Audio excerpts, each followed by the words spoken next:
반갑습니다. 산골의 아침입니다. 오늘 말씀은 요한계시록 22장 16절 말씀입니다. 나 예수는 교회들을 위하여 내 사자를 보내어 이것들을 너희에게 증언하게 하였노라. 나는 다윗의 뿌리요 자손이니 곧 광명한 새벽별이라 하시더라. 아멘.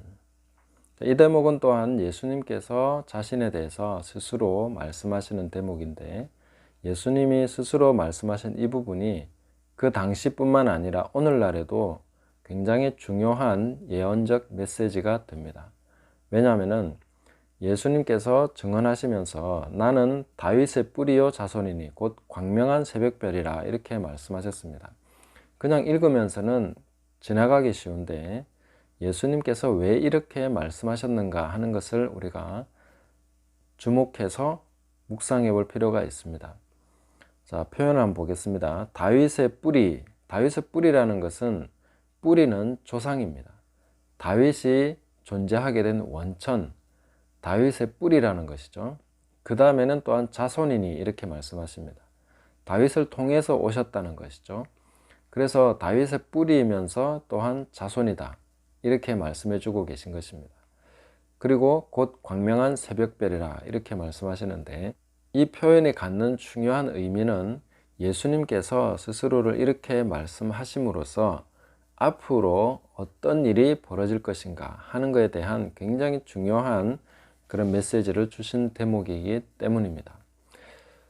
이 말씀은 분명히 스가랴서 12장 8절을 염두에 두고 하신 말씀으로 보입니다.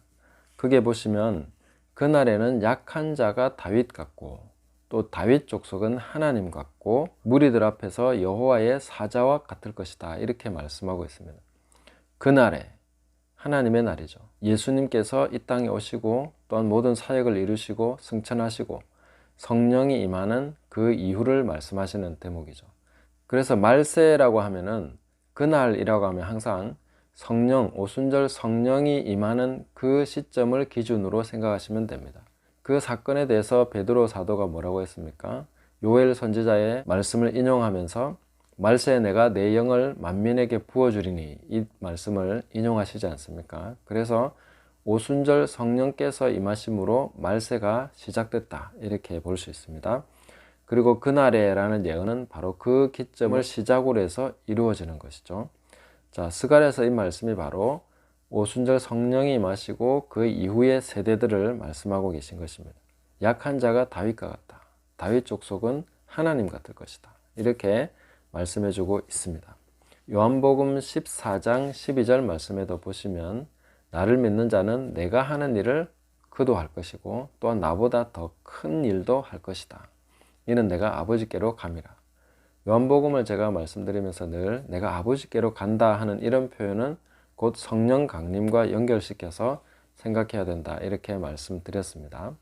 그래서 성령이 강림하신 이후 시대를 살아가는 사람들에게 있어서는 예수님이 뿌리고 또한 열매로서 예수님이 다윗의 뿌리와 또 다윗의 자손으로서 보여주신 그 삶이 광명한 새벽별이라는 것입니다.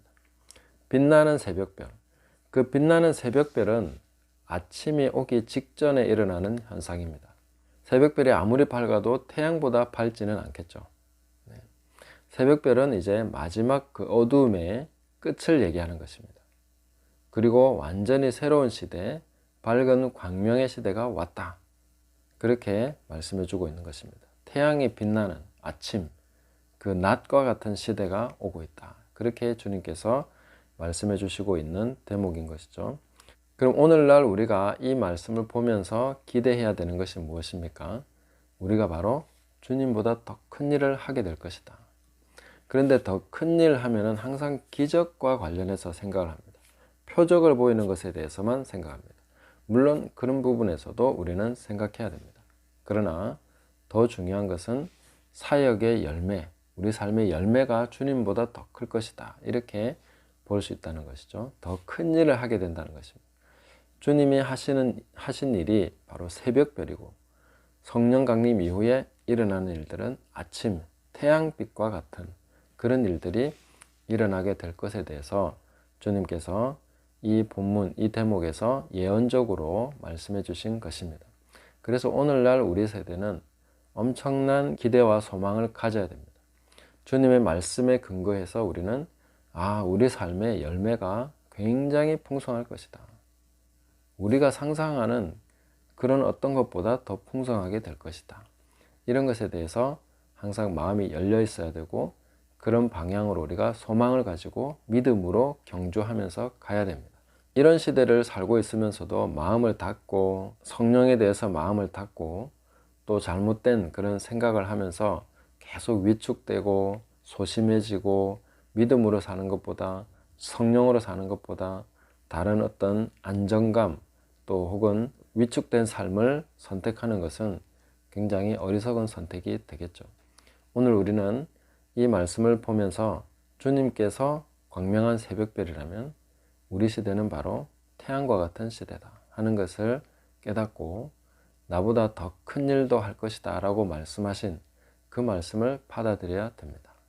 어떻게 우리가 주님보다 더 큰 일을 하겠습니까? 이런 식으로 말하는 것은 믿음도 아니고 주님을 경외하는 태도도 아닙니다. 주님이 그렇다고 하시면 우리는 아멘하고 받아들이고 그리고 순종하면서 가는 것이 겸손한 것이죠.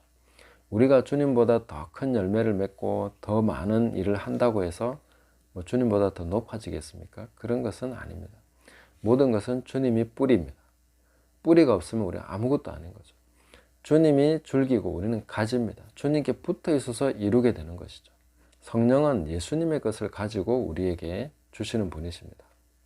그래서 뿌리가 바로 예수님이시고 또한 열매도 예수님이시고 우리가 지금 그 가지의 역할을 하게 된다 하는 것을 기억하시면 되겠습니다. 그래서 오늘날 우리가 살아가는 이 시대 또 그 이전부터도 그랬지만 굉장히 탁월한 분들이 주님보다 더 큰 일을 하신 분들을 우리는 많이 알고 있습니다.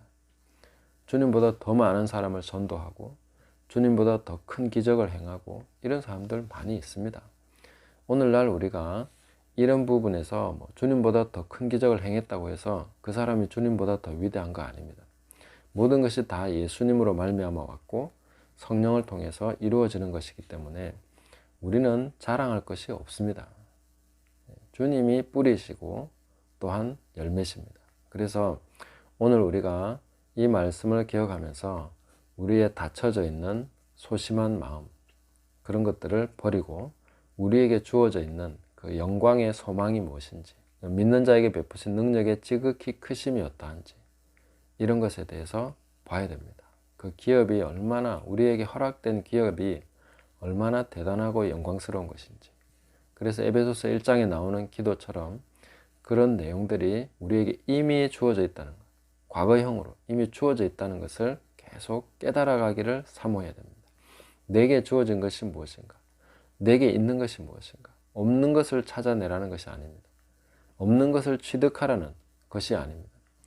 우리는 있는 것이 뭔지 알고 내게 지금 주어져 있는 것이 무엇인지 알고 그것에 대해서 올바르게 반응하고 올바르게 믿음으로 살아서 제대로 사용하면서 믿는 자에게 주어진 권세와 그런 영광의 기업의 영광의 풍성함과 이런 것들을 제대로 알고 제대로 우리가 살아야 되지 않겠습니까?